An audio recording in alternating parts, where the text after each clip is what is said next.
Killer doll movies are one of horror's strangest subgenres. On paper, they shouldn't work. They're small, they're silent, and they're lifeless. But when they are done right, they tap into something deeply uncomfortable. The idea that something designed to be harmless is watching you.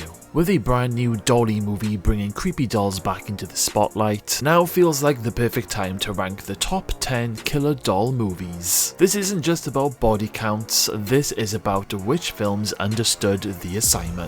I am your host Craig, so let's get into it. Number 10, Dolls. Starting us off is Dolls, a cult favourite that leans hard into dark fantasy. This story follows a group of strangers who take shelter in a remote mansion during a storm, only to discover that the toy makers who live there have dolls with very real consequences for bad behaviour. This one feels more like a twisted fairy tale than a straight up slasher. The stop motion effects give it charm, and while it's not essentially frightening by today's standards, it deserves credit for helping establishing the creepy doll aesthetic that later films build on. Number 9, The Boy.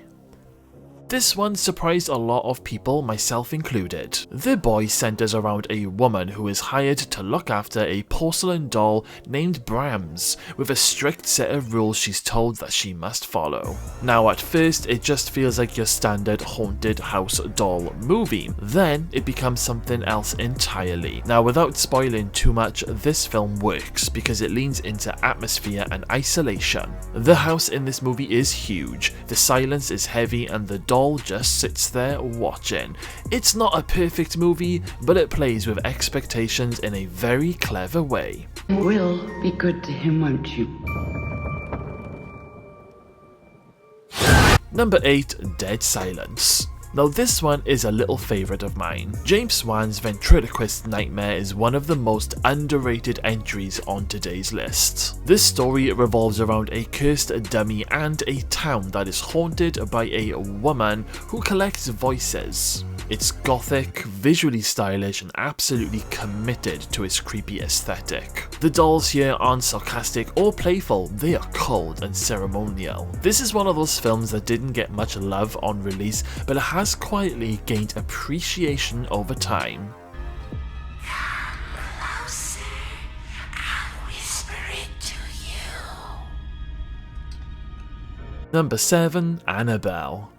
Let's be honest, Annabelle works because of restraint. The doll itself barely moves, it doesn't crack jokes, it doesn't even chase people, it just exists. And that's what makes it unsettling. This film focuses on demonic influence rather than the doll actually directing, which gives it a slow burn quality.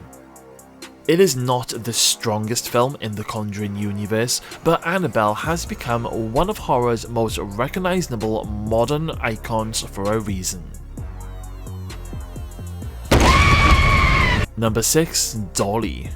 It's very early days for this one, but Dolly already deserves a spot. I did a trailer reaction just recently, and based on the trailer alone, this looks like it is leaning into discomfort over spectacle. Cracked porcelain, empty stairs, distorted framing. Now what makes Dolly look interesting is how grounded and 80s that it feels. It doesn't look like it's trying to be flashy, it looks like it's aiming for psychological unease, which is exactly what killer doll movies should be doing. If the full film sticks with the landing, this could climb much higher on my list over time. Number 5, Megan. Megan modernized the killer doll concept in a big way. Instead of possession or curses, this one leans into the AI and technology. A doll designed to protect and slowly become something much more dangerous. And what makes Megan work is her personality. She's unsettling, she's strangely funny, and completely emotionless when it matters most. The film balances horror and satire, making it one of the most culturally impactful doll movies in years. It's not pure terror, but it's extremely effective. You should probably run. Number 4, Dolly Dearest. This one is pure early 90s nightmare fuel. Dolly Dearest follows a family who moved to Mexico to work at a toy factory, only for their daughter to become attached to a very large, unsettling doll that may be influenced by an ancient evil spirit. What makes this film stand out is how aggressively mean it feels. There is no humor here, no playful tone, just eerie practical effects, a genuinely creepy doll design, and a slow escalation from something's off to full chaos. It's not polished, but it is a nasty, memorable, and absolutely deserves its place in a top 10 list. What have you done with her? She's in here with me. She belongs to me. You'll never get her back now. Number 3, Puppet Master.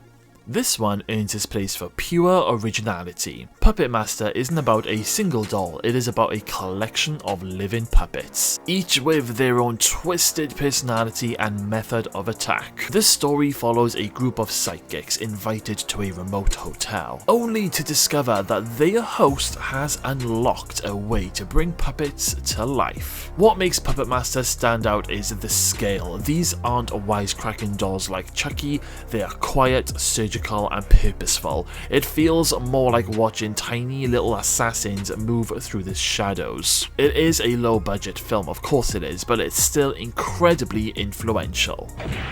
Blade. Ms. Leach. Number 2, Magic.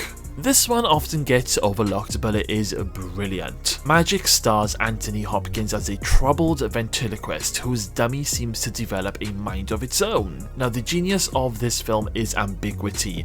Is the doll alive? Or is this a complete psychological breakdown? There is no camp here and there are no jump scares. It is slow, it's uncomfortable, and it is just a descent into madness. This is killer doll horror for grown-ups. Hello, everybody. This is Mrs. Norman Maine. My mother thanks you, my father thanks you, my sister thanks you, and I thank you. You have nothing to fear but fear itself, nothing to give but blood, sweat, and tears, nothing to lose but your chains. Here he is, boys. Here he is, world. Here is fair. Number 1, Child's Play and Child's Play 2. For me, this is the peak of killer doll horror, especially with Child's Play 2 because it perfects everything that the original had started. It has sharper kills, better pacing, and a fully realized version of Chucky. In the second movie, the factory final alone is iconic. This is where Chucky stops being a novelty and becomes a full-blown horror villain. It's fun, brutal, and endlessly rewatchable. And this film will always be the gold standard. So, killer doll movies work because they take something innocent and twist it. They don't rely on size or strength, they rely on presence. And when it's done right, they leave you side-eyeing every toy in the room. So guys, let me know, which killer doll messed with you the most? Let me know everything in the comments box below, and as usual guys, don't forget to hit that subscribe button for all future updates. Okay then guys, thank you all for watching, we'll see you all in the next one.